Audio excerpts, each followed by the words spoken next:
students, today we are going to start with Unit 2, Forms of Business Organizations.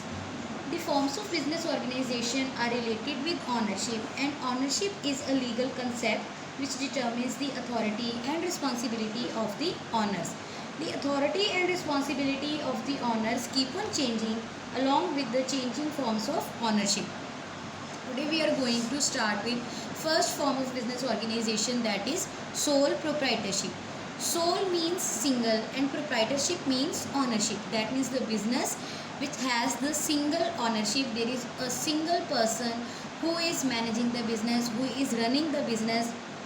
There are many business organizations in which sole proprietorship is suitable. For example, if you are running a small grocery shop, you are running a small stitching shop, you are running a beauty parlor in which you are required to provide the personalized services to your customers, then sole proprietorship form of organization is the best suitable form of organization.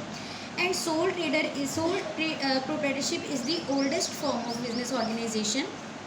This is popular not only in India but in the foreign countries also. So sole proprietorship means there is only one person for managing the business. He is the person who contributes capital in the business, and he manages all the functions of the business. He takes all the decisions of the he manages all the functions of the business and takes all the decisions of the business.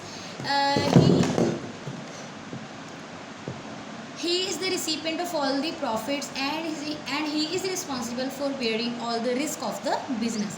The most important feature of sole proprietorship organization is that it has the unlimited liability.